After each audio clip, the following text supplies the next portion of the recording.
Hi friends, David here from Learn Stage Lighting, and in this video I'm pumped, I'm excited to look at moving wash lights. So this is a category of lights, and this is a buyer's guide to not really tell you about different specific products that will tell you what these three are, but really to go into detail about, okay, you're looking to buy a wash fixture. What does that mean? What do you need to look for? And what should you care or not care about when you're looking for it?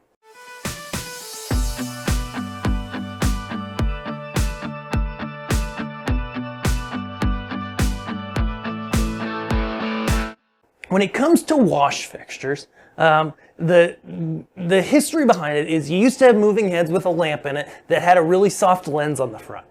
Then the units started coming out like the GLP Impression, the Mac Aura was huge from Martin, and those brought forth fixtures that looked like these two. Okay, where you've got a lens and a bunch of LEDs, the lens moves back and forth in order to zoom, and it color mixes flawlessly.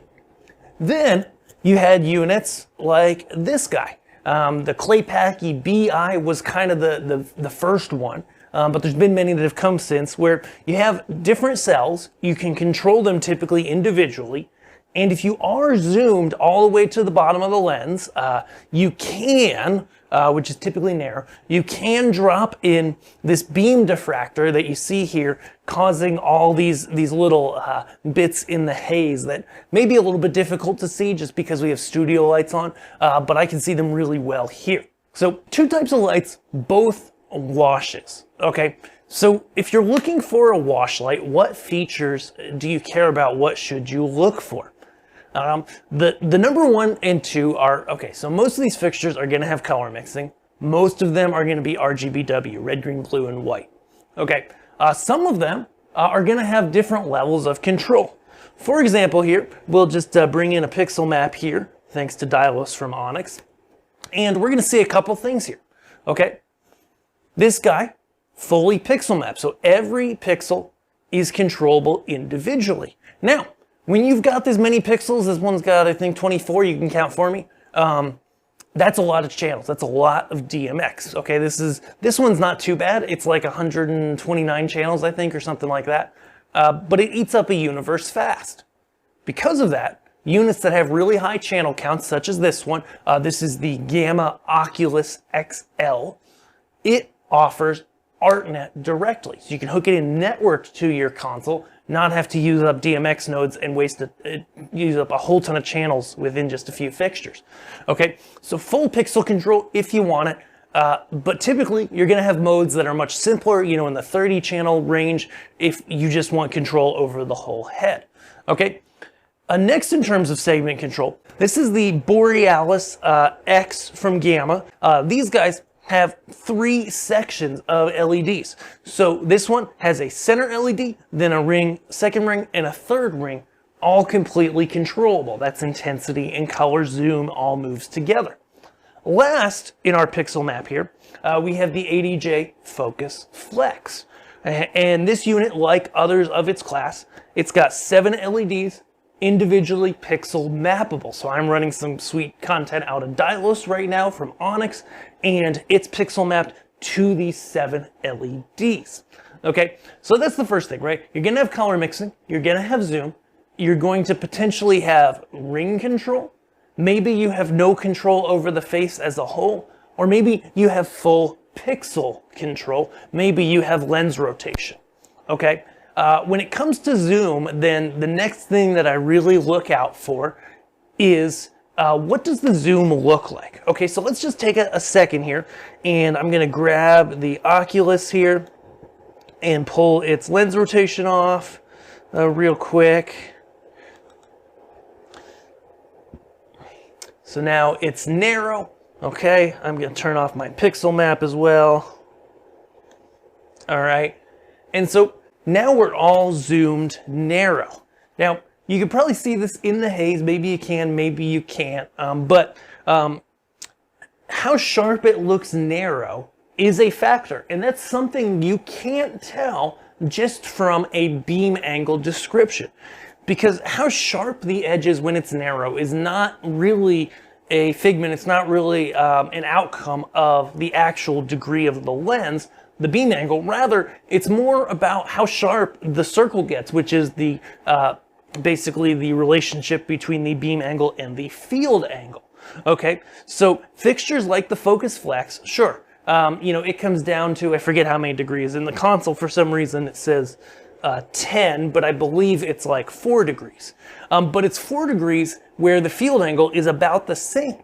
So that means you get this really narrow shaft of light, shows up on camera, and almost makes a beam type fixture, okay?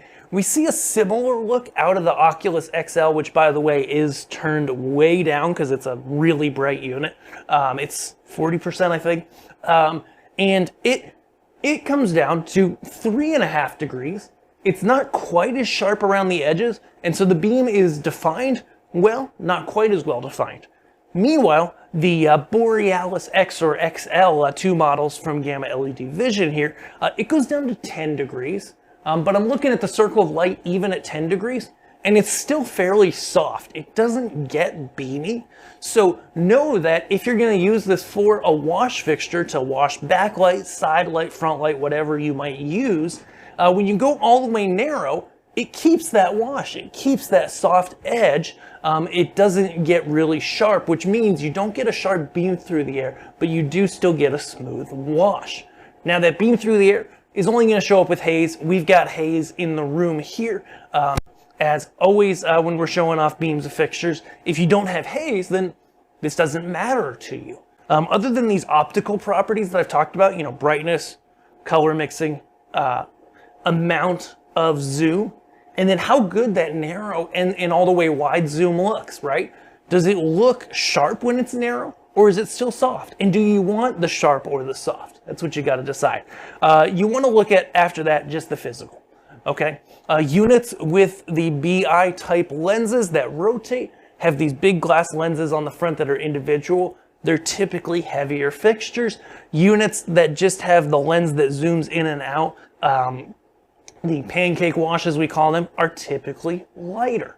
Okay, as always, you want a fixture with handles. Thank you, ADJ, because there's some of their fixtures that are a little bit older now that that don't have handles. It drives me nuts. I love a lot of their fixtures. There's a few that don't have handles. They frustrate me. All these guys here today have handles. They all have power con in and out. The big guy is a true one. These guys are power cons. You know, all the usual stuff you look at when you're buying a fixture. How do they clamp? Do they use 1 clamp or 2 clamps? But anyway, I hope this video has helped you to find a wash light that works for you, or at least get the conversation started. If you're looking for our best pick in wash light and you want to know what we would recommend for your specific circumstance, head over to LearnStageLightingGear.com.